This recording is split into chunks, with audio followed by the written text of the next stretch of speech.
Key takeaways ninyo so far sa first week in terms of sizing up the defense, sizing up your own prosecutors, at ano yung mga strengths ninyo, ano yung mga areas on which to work on further?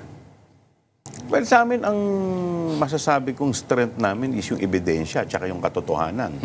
Dahil at the end of the day, pwede naming sabihin na maaring, on the part of the public prosecutor, di ba?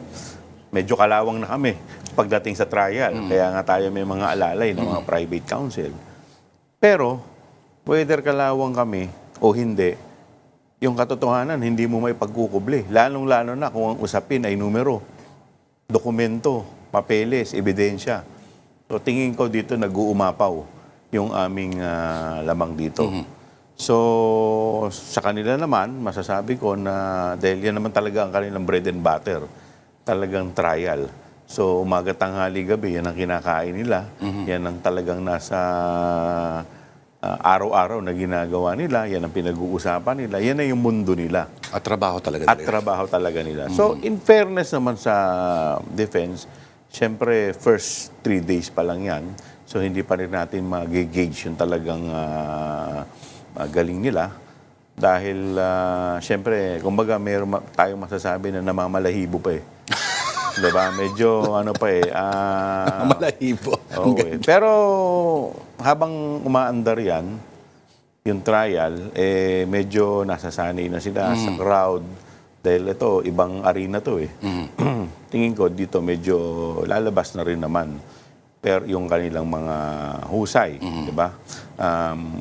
Pero kami, naniniwala ako, at the end of the day, magkakatalo-tarik pa rin dyan sa ebidensya. Ebidensya. At katotohanan. Pero kung Joel, alam natin na sa panahon ngayon, marami sa mga sumusunod sa social media.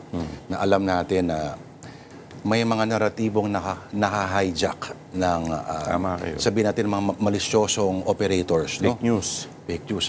Alam ba, yung napag-usapan natin kanina, yung memes na nilalabas, kung delikado yan. Kahit sabihin natin, pwede mong hindi seryosohin.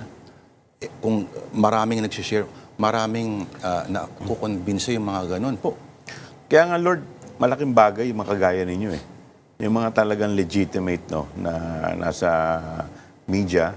Dahil kayo ang tamang paraan eh para mailabas ang katotohanan eh. Dahil sa panahon ngayon, marami na yung mga naglalabas ang fake news. Kung wala kang mailalaban sa depensa, gumawa ka na lang ng mga memes. Memes, ganda. Diba? Kung ano-ano na lang, diba? So hindi kayo maayos sa argumento, hindi mo matapatan yung argumento nung kabila. So, banatan mo sa kung ano-ano.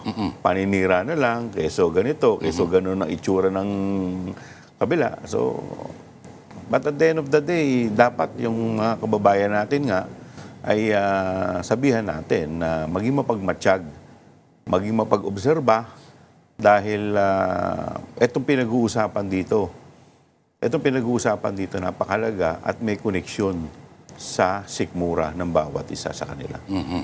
Ang pamumulit, bahagi ito ng politika at sinasabi nila na